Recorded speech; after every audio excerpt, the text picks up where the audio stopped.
पोपटलाल पूरे दिल्ली शहर में बड़ी बड़ी डींगे मारने के लिए प्रसिद्ध था। साथ ही वो अव्वल दर्जे का पेटू भी था।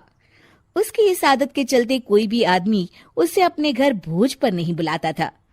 फिर एक दिन पोपटलाल अपनी बहन के घर जाता है, जो दूसरे शहर में रहती थी। अरे पोपटलाल, बड़े दिनों के बाद तुझे मेरी याद आई।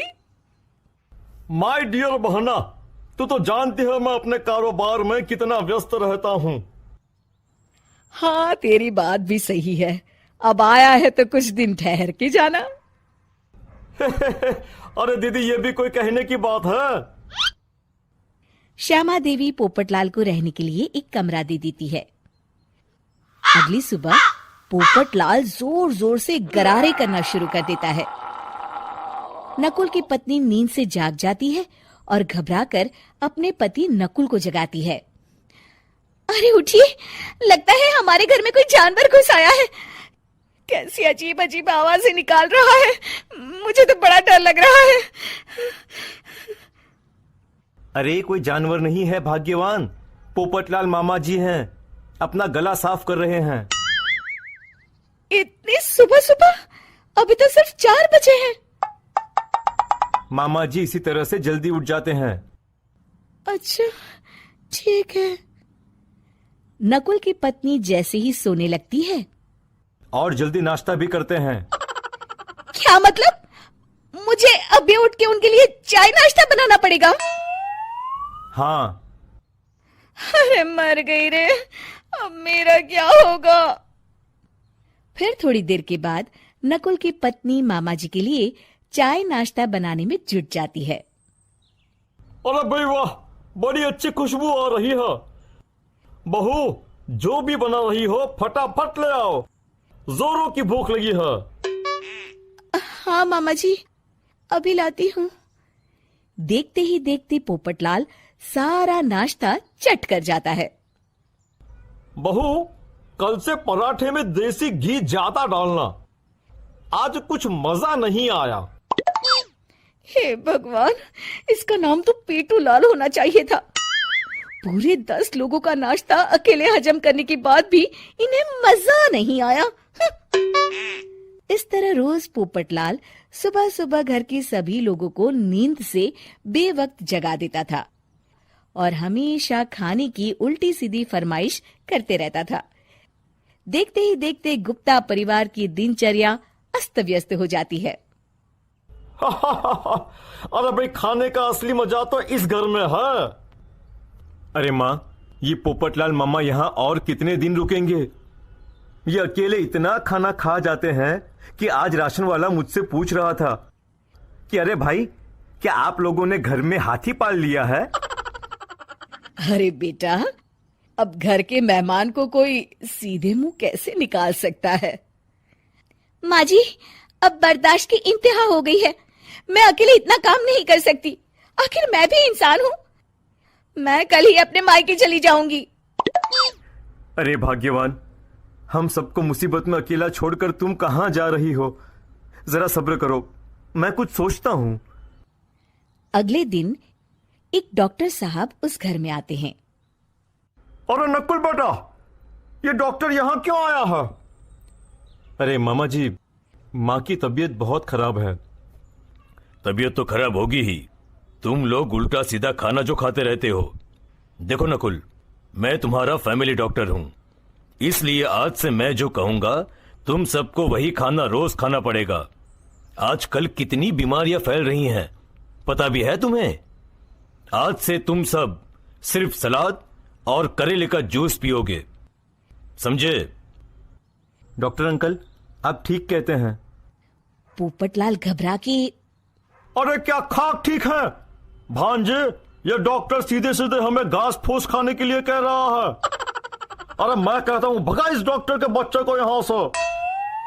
अरे मामा जी, डॉक्टर साहब ठीक ही तो कह रहे हैं। इसी बहाने आपका इतना बड़ा पेट जो बाहर निकला हुआ है वो अंदर हो जाएगा। इस तरह गुप्ता परिवार रोज खाने में सिर्फ सलाद खाना शुरू कर देता है। बेचारे पोपटलाल का बुरा हाल हो जाता है। ये लीजिए मामा जी, ताजा ताजा करेले का जूस। अरे नहीं नहीं बहू, मैं मरने से पहले मरना नहीं चाहता। मुझे तुम लोग माफ करो। यह भेड़ बकरी वाली जिंदगी तुम लोगों को मुबारक हो। मैं तो चला यहां से। पोपटलाल अगले दिन ही घर छोड़कर चला जाता है। क्यों बेटा नकुल, मेरी अदाकारी कैसी थी? मजा आ गया डॉक्टर। आपने तो बॉलीवुड के कलाकारों को भी मात कर दिया। आपको तो ऑस्कर मिलना चाहिए। बेटा ये थोड़ा ज्यादा हो गया। One eternity later. निधि और उसकी सास के बीच हमेशा किसी न किसी बात पर अनबन छिड़ी ही रहती है, जिसके चलते दोनों कभी एक दूसरे को समझने और प्यार करने की कोशिश तक नहीं करती। अरे मेरे तो भाग ही फुट गए जो ऐसी बहू मिली। हाय, मेरी तो जिंदगी बर्बाद हो गई। भगवान, या तो अच्छी सास दे देता या फिर गूंगी। इन्हें मेरे सिर बिठाकर कौन से जन्म का बदला ले रहे हैं भगवान। क्या बोली? वही जो आपने सुना। इतनी बड़ी हो गई कि सास से जुबान लड़ाती है। अरे यही सीख कर आई है क्या मायके से? अरे नहीं नहीं, उसके लिए तो ससुराल ही काफी है। मेरी सास ने मुझे बहुत अच्छे से जुबान लड़ाना सिखाया है। हाँ। सास बहू की तीखी नोक झोंक चल ही रही होती है कि दीपू वहां आ जाता है। रिश्ता करते हुए पति पत्नी की जगह सास बहू की कुंडली मिलानी चाहिए, क्योंकि अगर सास बहू का रिश्ता अच्छा नहीं तो उनका पता नहीं, पर पति की जिंदगी तो पक्का झंड है। मुझे अपने सामने कोई झगड़ा नहीं चाहिए। बस करो दोनों। दोनों शांत होकर अपने अपने काम में बिजी हो जाती हैं। दीपू ऑफिस चला जाता है, जिसके थोड़ी ही देर में दीपू की बहन कल्पना का फोन आता है। अरे कैसी है रे बेटा? ससुराल में सब बढ़िया है ना? कोई तुझे परेशान तो नहीं करता? सास की बात सुनकर पास खड़ी निधि हंसकर कहती है, अरे बाहर है ऊपर वाले, खुद बहू को शांति से सांस भी नहीं लेने देती और बेटी से पूछ रही है कोई परेशान तो नहीं करता। अरे मेरी बेटी तुम्हारी तरह नाकारा और बदतमीज नहीं है, इसलिए उससे पूछना बनता है। तो उनकी सास भी आपकी तरह नहीं होगी, इसीलिए उन्होंने कुछ बोला नहीं। और इसी के साथ एक बार फिर दोनों सास बहू के बीच तानों का युद्ध शुरू हो जाता है। फिर कल्पना कुछ देर तक तो फोन पर सुनती रहती है, पर जब दोनों चुप होने का नाम तक नहीं लेती तो वो चिल्लाते हुए बीच में बोलती है, अरे बस करो, यह फोन कान पर लगाए जब मुझसे आप दोनों की बातें सुनी नहीं जा रही तो मेरा बेचारा भाई न जाने किस हाल में होगा। अरे ये सब तेरी भाभी की वजह से है बेटा। तो माँ आप भी कुछ कम नहीं है। आप दोनों को ही अपना रिश्ता सुधारने की जरूरत है। मैं एक बाबा को जानती हूँ जो रिश्ते सुधारने में एक्सपर्ट हैं। आप दोनों उनके पास जाइए। ना जी ना, मैं ऐसे ढोंगी बाबा में नहीं मानती। देखा, कहा था ना। अरे ये तो हमारे घर में शांति चाहती ही नहीं है। भाभी एक बार ट्राई करके तो देख लो।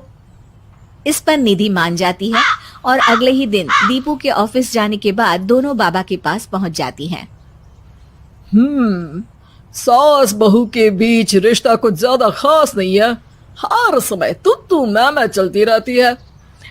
हाँ जी हाँ, बिल्कुल सही। आप तो बहुत ज्ञानी है बाबा जी।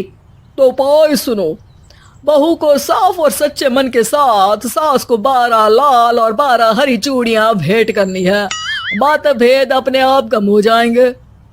बाबा का उपाय सुन अगले दिन निधि सास को चूड़ियां भेंट कर देती है, लेकिन इससे भी उन दोनों के बीच कुछ सही नहीं होता। अरे पक्का इसने ही किलस कर चूड़ियां दी होंगी, तभी कुछ नहीं हुआ। दोनों दोबारा बाबा के पास जाती हैं। कुछ नहीं होता। तो दूसरा उपाय सुनो। सुबह सूरज निकलने से पहले ही घर की सफाई कर सारा कूड़ा घर से बाहर कर ठंडे पानी से स्नान करना है। इससे दोनों के बीच रिश्ते अच्छे हो जाएंगे। अरे इतनी जल्दी मम्मी जी ही उठ सकती हैं? ये आपको ही करना पड़ेगा। मैं अकेली तो लड़ाइयाँ नहीं करती ना।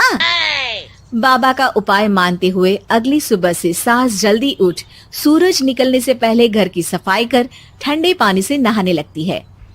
ये सब कुछ दिन तक चलता है, जिससे अभी भी दोनों के रिश्ते तो नहीं सुधरते, पर सास की तबीयत खराब होने लगती है। अब लगता है आपने मन से काम नहीं किया होगा, तभी तो रिश्ता वैसा का वैसा पड़ा है और तबीयत खराब हो गई। अरे सही कहती थी तुम, कल मुहा ढूंढी बाबा। देर आए पर दुरुस्त आए। चलो आराम करो आप। अब निधि बाकी काम छोड़ सास की सेवा करने लगती है। अपनी पत्नी और माँ में ऐसा बदलाव देख दीपू बिल्कुल हैरान रह जाता है। अरे कहीं बाबा ने कोई जादू टोना तो नहीं कर दिया? मेरी माँ और पत्नी इतना घुल मिल कर तो नहीं रहती। ओहो सरकज़म। बस बस अब जाओ और अपना काम खुद कर लो, मुझे मम्मी जी का ख्याल रखना है। निधि की बात सुन हैरान दीपू बस उन्हें देखता रह जाता है और निधि सास का ध्यान रखने में लगी रहती है। इसी तरह दिन बीतते हैं और निधि आधे से ज्यादा समय सास के साथ बिताने लगती है, जिस वजह से उन दोनों का रिश्ता पहले से अच्छा होने लगता है और वो एक दूसरे को समझने लगती है। बहू, मैं सोचती हूँ एक बार उसे ढोंगी बाबा के पास जाना चाहिए, उसे सबक सिखाने के लिए। अरे पर मम्मी जी, उसकी क्या जरूरत है?